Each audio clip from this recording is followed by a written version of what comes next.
The Bad Guys 2 movie novelization. Chapter 7. Later that night, the bad guys headed toward the massive open-air arena in the desert that was serving as that year's host site for the world-famous Lords of Lucha tournament. Banda music blared from the speakers and food trucks surrounded the crowds crammed in around the massive center ring. The huge outdoor arena was packed with excited fans, and somewhere inside, one of those fans was a thief. "Ladies and gentlemen," an announcer's voice rang out over the loudspeakers and boomed throughout the arena. "Put your hands together for the current reigning world champion, handsome Jorge Garcia." The crowd roared as handsome Jorge Garcia pulled up to the edge of the ring. He raised the belt of Guatalamango in his arms, holding it high for everyone to see. He cried out, "Face of an angel, punch of el diablo, ha ha!" Then he draped the belt over the ring and stepped inside, ready to pummel his opponent, ready to win the belt again this year. The bad guys rolled into the arena just as handsome Jorge Garcia's match was getting underway. "Snake!" Webbs growled under her breath as they piled out of Wolf's crappy car. "I'm gonna kill you," Piranha muttered. Their anger quickly turned to amazement when they walked into the stadium. It was much bigger and more impressive than any of them could have possibly imagined. "Wow," Webbs mused. "Mama said I'd never get to heaven," Shark said, his eyes wide as he took everything in. "Look at me now, Mama!" Piranha spotted a nearby hot dog truck and began to drool with excitement. "I'm gonna need a lot of mustard." Shark stopped at the merch stand and held up 2 lucha chicken costumes, one adult size and one for a child. "Piranha!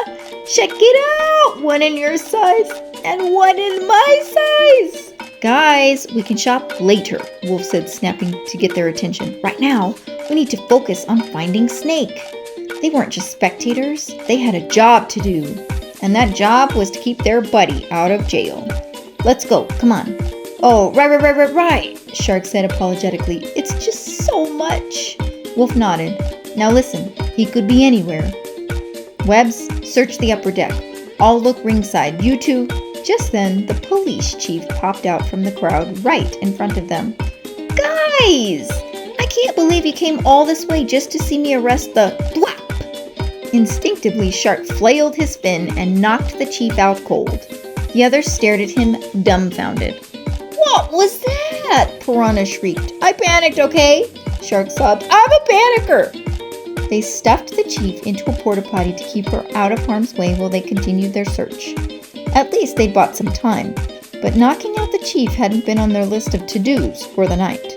Wolf scribbled a quick "sorry" on a piece of paper and tucked it into her pocket for her to find when she came to.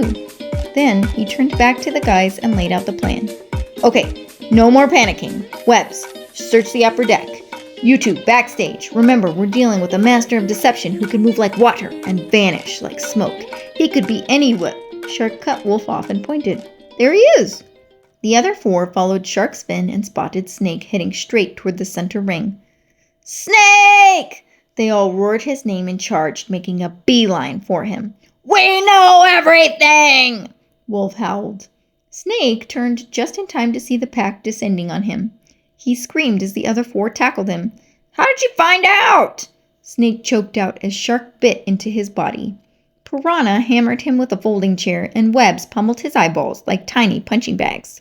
"Snaky cakes!"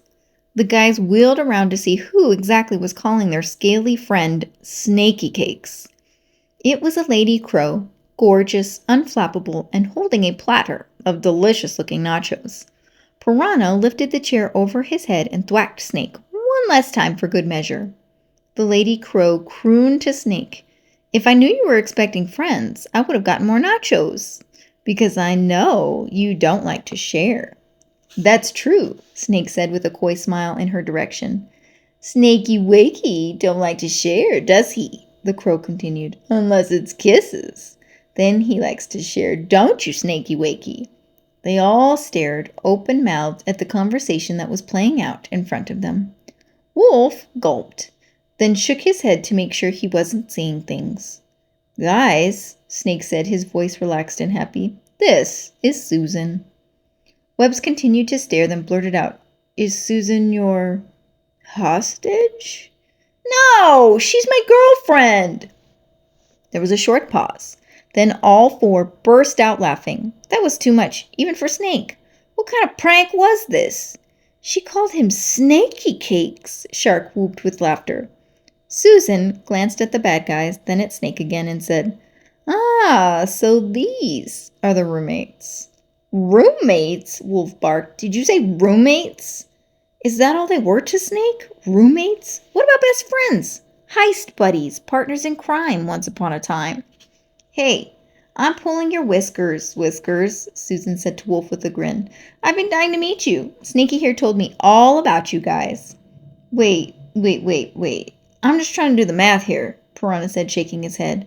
He looked back and forth between Snake and Susan. You're with Snake. On purpose? Susan eyed him and smirked. You talk pretty tough for a mango with teeth. What? Piranha yelped. Is that what I look like?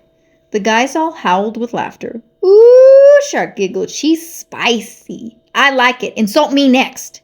But their conversation was cut short when in the center ring, handsome Jorge Garcia cried out, Ha ha ha! Are you ready to dance? They all looked toward the arena just as handsome Jorge Garcia flung a dazed luchador out of the ring. Another victory for handsome Jorge, the announcer cried. No one can defeat my handsomeness, handsome Jorge Garcia bellowed. And now, the announcer said, bring down the belts of Guatalamango! Oh my gosh, a nearby fan said, nearly fainting with excitement as he shook his friend. It's the belt! Give me the belt! Give me the MacGuffinite Championship belt! I love it! Just before the belt reached center ring, a hulking, shadowy figure in costume approached the battle ring. The announcer lifted the mic to his mouth and said, Wait a minute! Fans! Shh! He glanced into the shadows and said, Can it be? Yes! It looks like we have a new challenger! Someone has a death wish big enough to take on handsome Jorge! The menacing luchador challenger stepped into the ring. Handsome Jorge Garcia gulped as the mystery luchador stepped toward him. The whole crowd roared with excitement as the belt was raised back up into the rafters. Another fight! More battle! But Wolf was quick to put two and two together, and his head snapped up as he realized something. Of course! What better way to steal the belt than to win it? He and Snake looked at each other and at the same time yelled out, That's the Phantom Bandit! Handsome Jorge Garcia squared his shoulders and faced off against the mystery challenger. So you want that belt, huh? Handsome Jorge Garcia bellowed. Wolf glanced up at the Jumbotron and came up with a quick plan. We gotta expose him. How are we supposed to do that? Snake asked. We improvise, Wolf said with a shrug. Come on and get it, pig! Handsome Jorge Garcia cried. By now, the guys and Susan had made their way through the crowd and were as close to the battleground as they could possibly get. They were so close, they could almost touch the fighters inside the ring. The crowd was going absolutely nuts. Who was this mystery fighter who was trying to take down handsome Jorge Garcia? Where had this pig come from? The fighter flipped handsome Jorge Garcia easily, like a rag doll, and he went down fast. Whoa! The announcer screamed out into the microphone. He means business! Yeah! The fans all screamed as handsome Jorge Garcia continued to lay on the ground. Handsome Jorge Garcia looked up from the floor and begged, Can we talk about this? This is action at its best, the announcer whooped. Not the face, handsome Jorge Garcia pleaded. Just as the pig stepped forward preparing to unseat handsome Jorge Garcia as the night's big winner, Wolf stepped into the ring and whacked the pig over the head with a folding chair. The pig snorted with fury, then spun around to face off against Wolf next. With a quick crack of the neck, the mystery luchador charged at Wolf, who yelped, then said, I didn't really think that through. Just as the pig was about to slam into Wolf, Shark and Piranha sailed into the ring, wearing the luchador chicken costume Shark had spotted at the merch stand when they first arrived. The two of them landed in the ring between Wolf and the pig, immediately taking on a victorious stance. Shark grinned, then yelled, "You ever been deboned by a chicken?" He fist-bumped Piranha, then the two of them charged. "Who's ready for some violence?" the announcer yelped with glee. The crowd around them went wild. As things continued to escalate and more luchadors hopped into the ring to try to take down the pig, Wolf hopped out of the spotlight and called out instructions from ringside. "Guys, go for the mask!" he ordered Shark and Piranha, who were both working their way around the inside edge of the ring. The battle area was total chaos, with bodies and fists everywhere, and fighters slingshotting their way from one edge of the ring to the other. "Guys!" Wolf called out when Shark had the pig cornered in the ring. "Go for the mask!" Snake slithered toward the ring just as the mystery pig luchador launched himself into the air. When he landed, all the other fighters in the ring went flying into the air. "Snake attack! Now the mask!" Wolf yelled again. "Go for the mask!" The pig grabbed Piranha and sent him flying, but Shark managed to grab his buddy mid-air. He tossed him back at the luchador's head, and as he flew past, Piranha reached a fin out and loosened the strings on the back of the pig's mask. Next, Snake flung webs toward the mask, and she wiggled it loose a little more. Finally, all the guys leaned against one side of the ring. Wolf pulled back the ropes like a slingshot and let his friends fly at the mystery luchador. "All together now!" Wolf called out as they sailed across the ring toward the massive pig. The guys slammed into the pig and successfully pinned the fighter down. "Ladies and gentlemen," Wolf cried out, "this is no luchador! It's the Phantom Bandit!" He reached forward and grabbed the mask, pulling it off the luchador's face, revealing a giant female boar. The whole crowd gasped.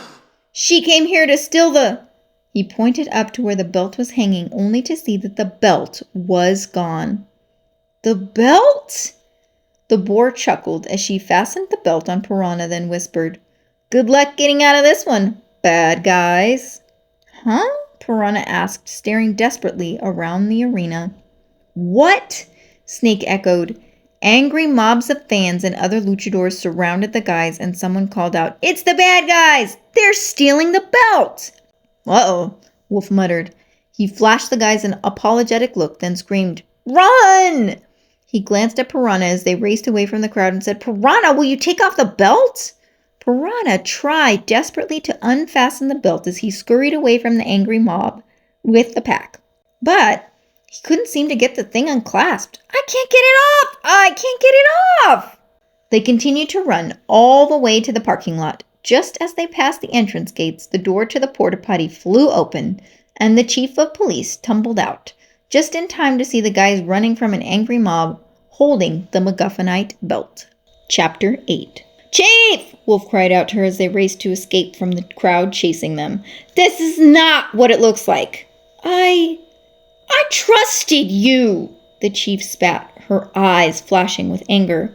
She reached for her radio and called into it. "People, we have a code 12. Bad guys are the bandits. Mobilize!" The guys reached the exit but were blocked by a wall of waiting police. "Uh-oh," Shark muttered.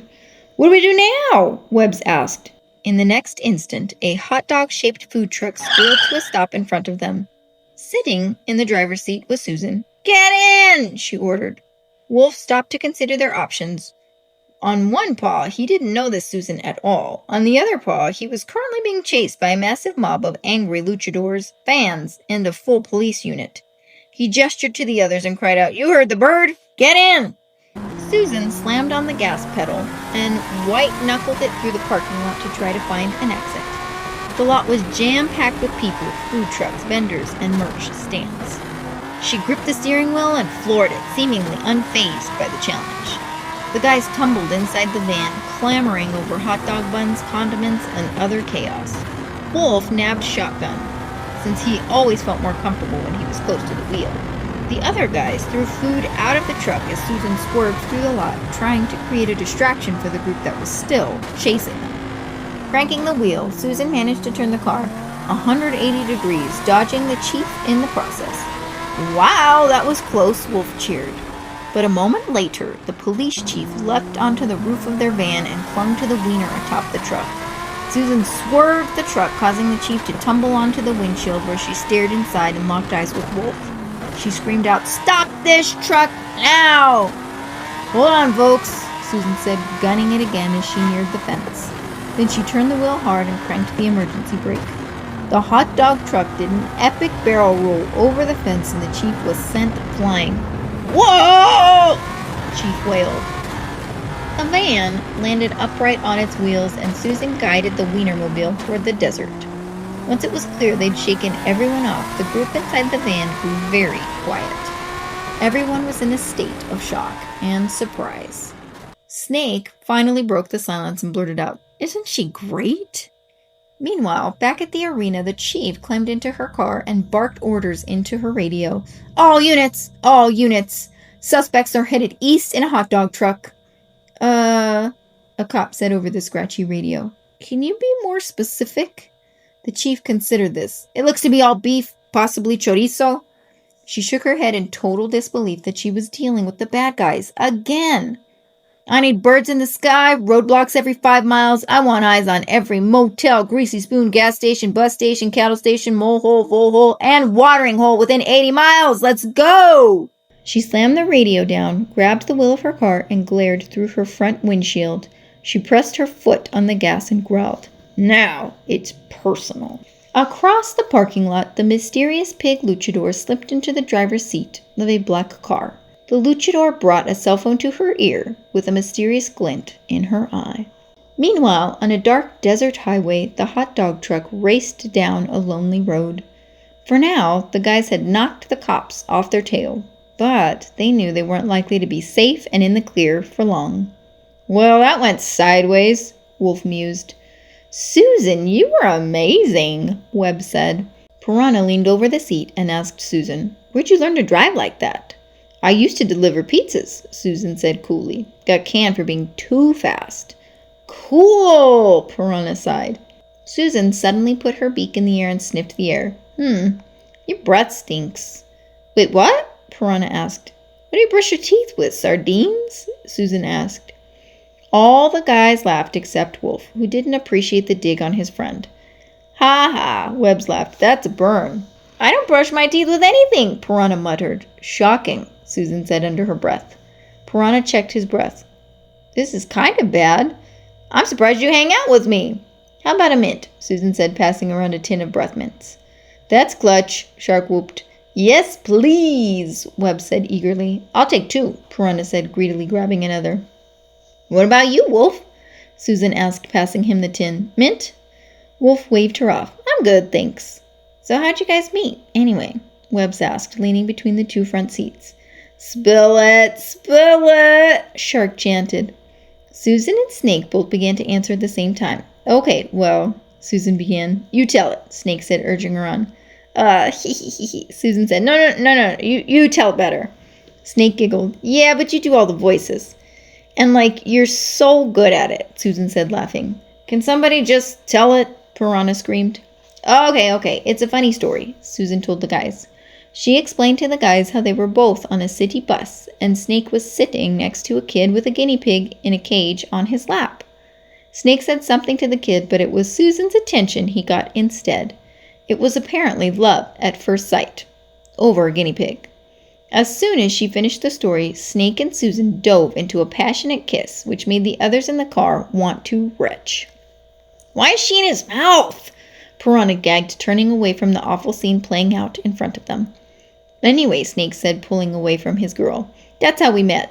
But that's nothing compared to our first date when we—" He moved toward Susan and puckered up for another kiss.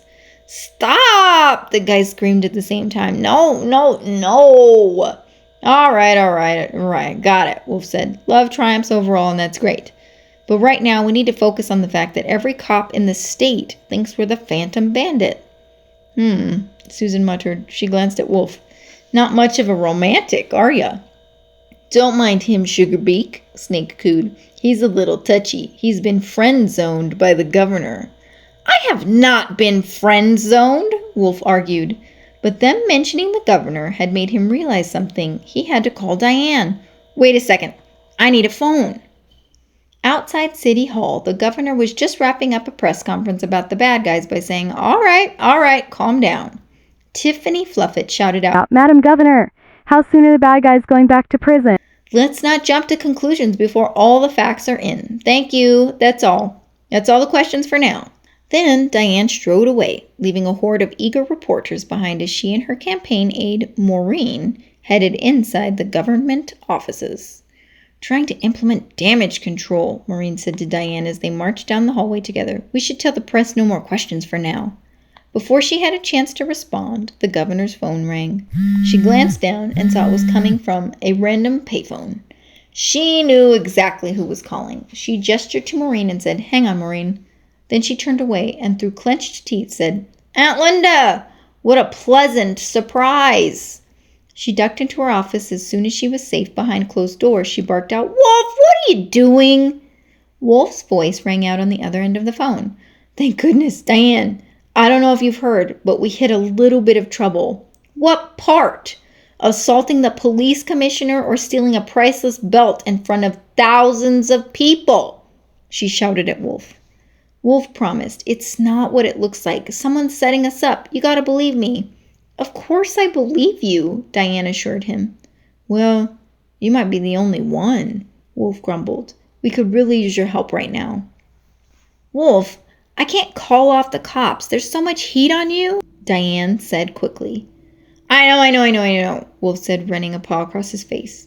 If you could just give me something to work with, Diane began. A clue, a starting place, something. All I know is, Wolf began, it's got something to do with that MacGuffinite thing. MacGuffinite? Diane asked. Really? Yeah, it's what the bandit's been after the whole time, Wolf told her. I hate to drag you into this, but it's our only lead. Can you look into it? Just then, Diane heard a siren in the background on Wolf's side of the call. She said quickly, Yeah, I know exactly who to ask. You do? Wolf asked, his face brightening. Listen to me, Diane said just as she pressed a button under her desk that triggered a bookcase to slide open. Inside the hidden wall cavity, the Crimson Paw gear was waiting for its next mission. I need you to lay low until I get to the bottom of this. While Wolf ducked behind the telephone pole, Diane continued to give him his marching orders and told Maureen to cancel her appointments. She had some business to attend to. In the meantime, don't trust anybody. And Wolf, we'll get through this, okay? I hope so. Hey, I owe you one. Well, what are medium friends for, huh? Diane said, unable to keep the smile off her face. Yeah, Wolf chuckled. He was glad to hear that Diane was still on their side. Now, though he had figured out what the right move was, he whistled as he headed back to the van. And as he got close to the door, he said, Good news, gang. The governor's going to save our butts. All we got to do is lay low and... He flung open the door of the van, and Snake's unconscious body flopped out onto the ground in front of him. The other guys' bodies were strewn about on the inside of the hot dog truck, and they were all snoring deeply. You... Wolf said, his eyes going wide as he realized she double-crossed them. Susan chuckled.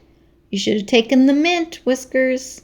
Then she shot a tranquilizer dart right into Wolf's snout. Hey! Wolf yelped. Hey! His vision went blurry, and he collapsed to the ground. Susan spun around and barked into a walkie-talkie. Hi, boss. Yep, the chickens are in the broiler. Repeat, the chickens are in the broiler. Wolf's head thumped on the floor of the Wienermobile as he lost consciousness. He really shouldn't have trusted her. Chapter 9. The guys were finally beginning to stir, a few hours after Susan drugged them with mints and shot Wolf with the tranquilizer dart. During the time they were knocked out, Susan had driven them to an old airplane hangar and had bound them up. Wolf muttered, stirring. I had a... What? Where? Piranha said. Where are we? What's happening? Webbs whispered. Once upon a time, there was a big, bad wolf, said a voice across the room. Clang! The sound of metal hitting metal roused them all from their lingering fog. Clang! As the guys looked around for the source of the voice, A shadowy figure approached them from across the room. Only a pair of green eyes were visible in the shadowy room. "Love that guy," the voice purred. "What a character. He's the one who challenges the status quo, who takes a big chance. Without him," the voice paused just long enough for a quick breath. "Shoot, I don't think we even have a story. And they call him the villain. Kinda backwards, don't you think?" "Do I know you?" Wolf asked, blinking. "They call me the Phantom Bandit," the voice answered. "Nice ring to it, I guess. But you can call me Kitty Cat. You've met my girls?" "Hello," the pig from the luchador ring said joyfully. "Holy shrimp!" Webbs gasped. "I'm Pigtail," the pig crooned. "It's a great honor to kick the butts of my heroes. The butts were even greater than my dreams." "She's a huge fan," Kitty Cat chuckled. "Big crime nerd," Pigtail added. "Thanks," Piranha said in response. "I think," he cut off, suddenly noticing Susan above them on a steel beam. She was holding a knife. Susan flew down from atop the steel railing shed she'd been perched on. "Actually," she said, coming to a standstill right in front of the guys. She flipped the knife blade out with a thwip and flung it. It landed in Snake's chair, right next to his head. "It's Doom. Susan is an alias." Wolf's memory suddenly came back to him, in jagged bits and pieces. Susan, the mole. She'd set them up. Poor Snake, his girlfriend had double-crossed him and was the reason they were in this mess. "You lied to me?" Snake said softly. "It's all right, Papito," Piranha said, trying to soothe his pal's broken heart. "Played me?" Snake said. "Not cool," Shark said, shaking his head. "Betrayed me?" Snake finished. "Hey," Doom said gently. "Hey, listen. It's just business. You're..." Snake started. "Shady," Shark finished for him. "Let it out, buddy," Webb said, rubbing her friend's back. Snake suddenly broke into a smile. "You're the perfect woman! She outsnaked the snake!" The guys all reeled in surprise. Snake beamed. "If that's not true love, well, then I don't know what true love is." Wolf considered everything they had learned up to this point, trying to put all the pieces together. "Snake can..." He stopped, then turned to Kitty Cat. "Okay, Kitty, you mind telling us what we're doing here?" Clearly, this was some kind of game, and he had to sort out what she wanted from them. "Ah, cutting to the chase," Kitty Cat cheered. "I like it." She got down to business. "We're planning something big. Only problem, it's too big for the three of us." "You need work," Pigtail said with a shrug. "We need extra hands." Doom nodded. "Professionals, with a specific set of skills." "One last job." Kitty Cat threw down her proposal. "What do you say?"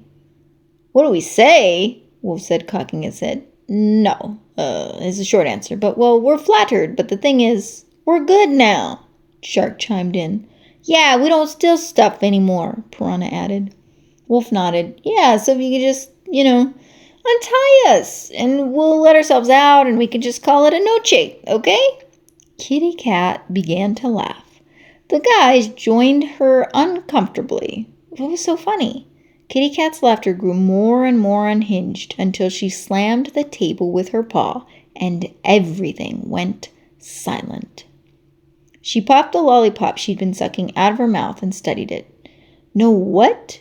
she said casually. "I love the red ones. Is it cherry? Is it strawberry? I'm not really sure. I never can tell. It's kind of like people, Suddenly, she clicked a remote and a projector came to life. "You think they're one thing," Kitty Cat said slowly, "but it turns out there's something else entirely." A second later, they were watching Diane as a crimson paw, stealing the golden dolphin. The guys all gasped. "Diane?" Wolf muttered. How had she gotten this footage? No one knew about Diane. That was their secret, and they'd carefully protected it for her. She'd scratch their backs, and they'd continue to watch hers. "She knows," Shark gasped. Can you imagine if this got out? Kitty Cat said coyly. The governor's secret past is the Crimson Paw, Doom said, shaking her head. Whew! Talk about a scandal. She will be in hot bubble water, Pigtail agreed. So, Kitty Cat said with a smirk. Doom slid a chair across the room and Kitty Cat sat nose to nose with Wolf. Let me rephrase the question. Play along, and Diane's secret is safe, or don't. And you, Diane, the good life, it all comes crashing down. What'll it be? Wolf sighed as he glanced at the screen. There wasn't much he wouldn't do to help Diane. All right, hot sauce, what's the job? Kitty Cat led the guys to another ramshackle airplane hangar next to a non-functioning radio tower. That's the job, she said with a flourish. She gestured past the hangar at the view beyond. The guys took it in. Just there, off an oceanside cliff, the hangar overlooked the Moon X rocket launch site. Whoa! The guys all gasped. Wow, Wolf whistled. That's the Moon X rocket, Shark added in shock. Wait, Webb said, looking from Kitty Cat to Doom to Pigtail. Seriously? You better believe it, girl, Doom said. Kitty Cat rubbed her paws together gleefully. Why steal a car when you can steal a whole rocket ship? I think she's serious, Shark said. Why would you want to steal a rocket? Snake asked. A heist is never just about the loot, Kitty Cat said. Isn't that right, Wolf? Wolf realized what she was saying. It's a power move. Exactly, Kitty Cat crooned. You get it. She looked at the others. He gets it. All right, now come on. We got work to do. As the girls made their way back to the hangar, Wolf called after them. And after that, we're square, right? You're going to give us the video. Thieves' honor, Kitty called back to him. Pigtail shared an excited thumbs up with Doom. This is going to be gnarly, she cheered. In a good way. Come on, y'all, Kitty told the group. We're going on a heist. The guys looked at Wolf. So, are we bad again? Piranha asked finally. You've got to hand it to them, Wolf answered. They thought of almost everything. Almost, said Snake, confused. Ah, you've got an angle. I've always got an angle, Wolf said with a smile. One last job, and after that, little Miss Lollipop's gonna regret she ever met us. Chapter 10. While the guys dealt with Kitty Cat and her crew, the governor entered the maximum security prison, gearing up for her meeting with the world's leading expert on MacGuffinite. She steeled herself for what was sure to be an interesting conversation. Madam Governor, the warden said as she banged on the prison door. Take me to his cell, Diane ordered. The warden nodded and led her down a long, deserted prison hallway. They stopped short in front of an isolated cell, and Diane stepped inside. Well, well, well, said Professor Marmalade when he saw that he had a guest. Hello, Diane. Marmalade, she said in return. Of all the super maximum prisons in all the world, you had to walk into mine. He stepped out of the shadows at the back corner of his cell, and Diane gaped at him. He'd changed since he'd been in prison. A lot. The guinea pig had gotten exceedingly fit, and he was now tattooed and rippling with muscles. A very different rodent than the last time she'd crossed paths with him. Oh my, she muttered, slightly horrified by his new physique. A buff guinea pig was not a pleasant sight. You look like a balloon animal. I know, right? Today was arm day. That's why I'm looking extra swole, Marmalade said with a proud grin. He sat across from Diane, separated from her by a wall of plexiglass. So, he continued, cocking his head, to what do I owe the visit? I wonder if it has anything to do with your mangy protégés fleeing the scene of a crime? How do you know about that? Diane asked him.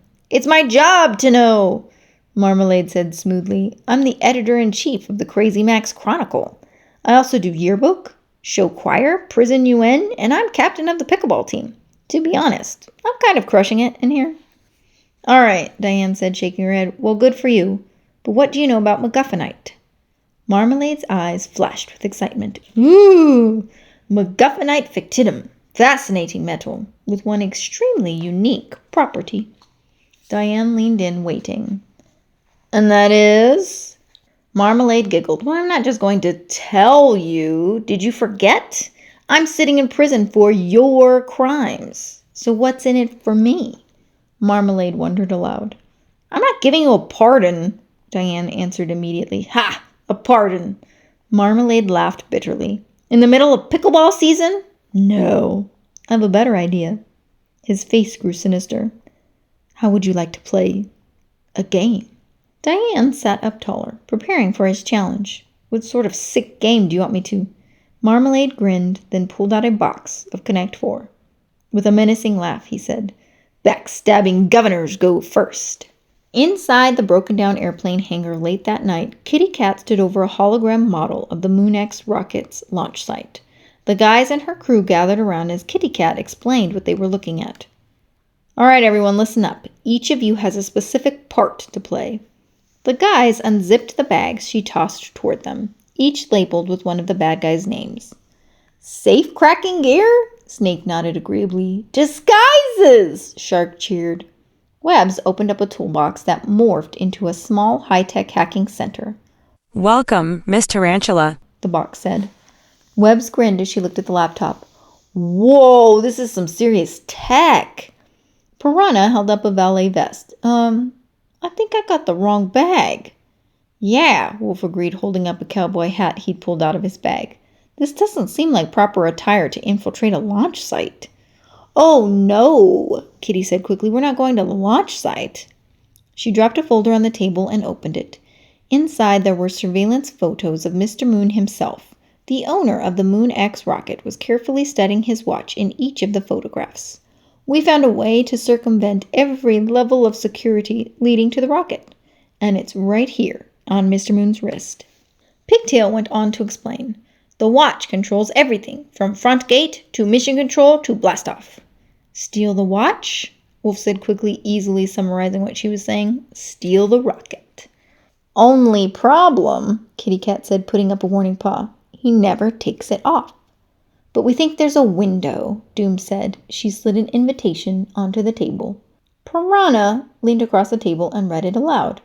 Jeremiah Moon invites you to this exclusive state-of-the-art wedding? The guys all looked at each other excitedly. Are you serious? Shark squealed. We're going to crash a wedding? Oh, I love weddings, Webb said joyfully. Everyone stared at her shocked. I like them. They're fine. I don't care. Whatever. No one even cares. Kitty Cat said slowly. Then she shook her head and got back to the important stuff. Here's how it's gonna go. Chapter 11. The team pulled up to Mr. Moon's ritzy, over-the-top Santa Barbara estate, ready to play an important part in the wedding of the year. This is a highly exclusive event, and it's got protection to match, Kitty warned the group. So, we'll have to get creative, Doom added. The estate grounds were covered in gardens, fountains, palm trees, and security guards who lined the whole perimeter and were scattered throughout the property.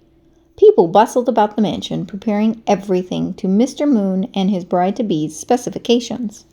Standing outside a truck labeled Weddings by Marco, Shark tested out his stolen costume, making sure he was ready to look and act the part of Marco himself perfectly. He could do wedding planner, that much he knew for sure. He glanced inside the back of Marco's truck, where the real wedding planner was bound and gagged and struggling against his ties. I'm a little rusty, but I promise to play you respectfully, Shark whispered to him. And he switched into a silly Italian accent and hollered out, Where's my flowers? Prego, cappuccino! Shark slammed the van closed and set out to join the wedding festivities to execute his part of the plan. More garlic! Everybody love the garlic! He scooped garlic onto trays of passing waiters, including one that was carried by Doom, who was disguised as a waiter. Ooh, garlic, the bride said as she got a whiff of the food. Doom sauntered down the hallway carrying her tray, stealthily planting a camera on the flower arrangement draped over the balcony railing as she passed by it. Kitty Cat licked the lollipop in her mouth and watched things unfold from her perch inside the limo, pleased when Doom's camera footage went live on her laptop. Through her comm unit, she informed the others, Moon wears a pair of AR enhancement glasses that identify the people worth talking to. She watched as Mr. Moon's glasses scanned over a woman who was waving eagerly at Mr. Moon. Mr. Moon got a look at her through his glasses and motioned for his security, who quickly stepped in to tackle her. "And the people who aren't," Doom finished. "But I'm his aunt!" the woman yelled as the security towed her out of sight. "Those who make the grade get a 60-second one-on-one with Mr. Moon," Kitty Cat added. "That's our window," Wolf noted. "Our only window," Kitty agreed. "Once the ceremony begins, it's over." As soon as Doom planted a hidden camera on the balcony railing, Kitty Cat's feet flickered to life. "All right, everyone, I've got eyes. Piranha, you're a go." "Hey, Clarence!" Piranha called out. He was dressed as a security guard and waving his fin to get another guard's attention from a car that had been delivered to the valet stand. He was ready to set Phase 1 into motion. Nearby, Snake was lurking, disguised as a garden hose. "Something doesn't look right in this trunk." The guard looked into the trunk and Piranha added, It's there! It's way in the back. Yeah, no. I think you put your head in there." As soon as the guard was sufficiently distracted, Snake uncoiled and slithered up a rain gutter, heading right into the venue. Just as he did, Piranha shoved Clarence the guard into the trunk of the car and brushed his fins together. Classic Clarence! Now deep inside the wedding venue, Snake popped out of an air duct and made his way to an electrical breaker box. He eyed the serious-looking lock, considering his next move. "Titanium triple spring release?" he mused. "I've missed you, my old friend." He hacked up the safe-cracking tools he'd swallowed earlier and got to work. From her position just outside the bridal suite, Doom whispered into her comm unit. "You sure you still got this, Snaky Cakes?" "Please," Snake replied. "Lock-picking is like a romance. You gotta start gentle, playful, work your way into its little cold heart. Until all those defenses, click!" The lock popped open and Snake swung the door open. "Melt away." "Oh," Doom said in a flirty voice. "Sounds kind of fun." Over the comm unit, Piranha said, "Are we still talking about the lock?" Snake opened the breaker box and jammed a stick of explosive putty inside. Whoop! The lights and monitors throughout the facility flicked to black. "A power outage," one of the security guards said, spinning around inside the security booth to scope things out. Just then, there was a knock on the security room door. A guard flung it open and there stood Pigtail, ready and eager to play her part. "Hello," she chirped. "Extremely quick electrician." Outside, Piranha jammed an unconscious guard into a giant potted plant and swiped his radio just in time to hear the guard inside the security booth ask through his radio, "Did someone call for an electrician?" Yes, sir," Piranha said quickly. "That was me."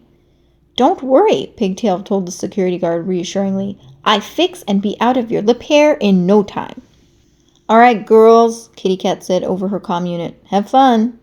Pigtail walked into the next room and set down her toolbox, which immediately opened up into a mobile hacking center. Out popped Webbs. "Name's Webbs. I'll be your hacker today," she said, running a long leg across the hacking center. It was a thing of true beauty. She'd missed her hacking days. As Webbs quickly got to work, her legs flying over keys and buttons, Kitty Cat called out through her comm unit, "Mr. Wolf, that's your cue."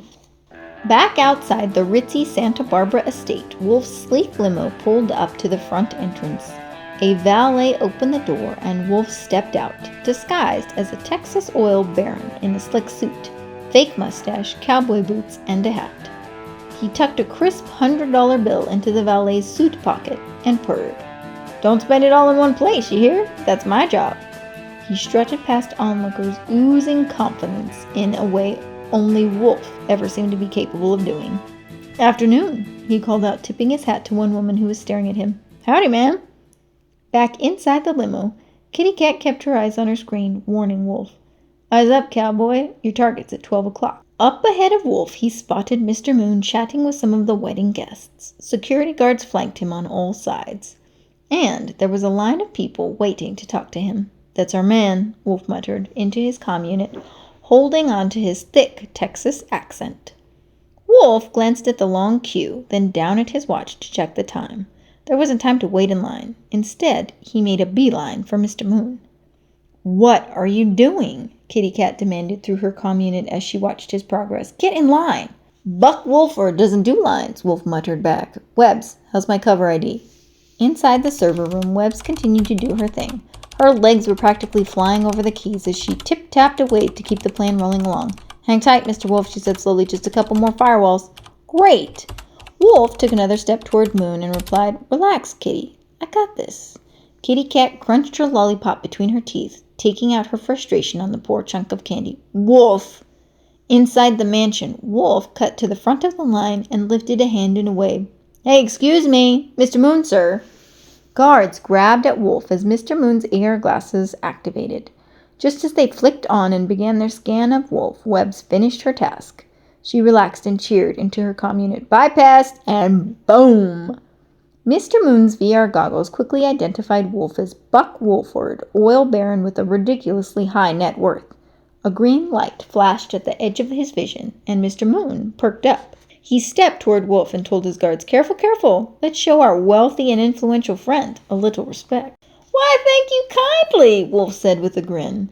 You still got it, Pigtail mused from inside the server room. Well, at least somebody is civilized around here, Wolf said silkily. Name's Buck Wolford, Big Bad Oil. I'm sure you've heard of me. I'm just so excited. Kitty Cat watched the scene between Wolf and Mr. Moon unfold, letting herself relax. A little bit. But she wasn't going to celebrate until they'd finished the job they'd come here to do. Meanwhile, on the veranda just outside the wedding venue, Doom placed another camera.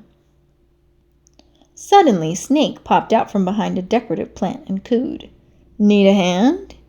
Doom smirked at him. Last I checked, you didn't have any. She shoved him back into the plant, but Snake was undeterred. He popped out of a floral centerpiece and said, You never minded before. Doom jumped back in surprise, dropping her dart gun, which fell down to the level below. They both looked down to see what had happened. Oops, Snake said. Oh boy, Doom agreed, just as the dart gun fired. Okay, friends, hopefully you really enjoyed this book. If you did, please hit the thumbs up and subscribe, and I'll see you next time.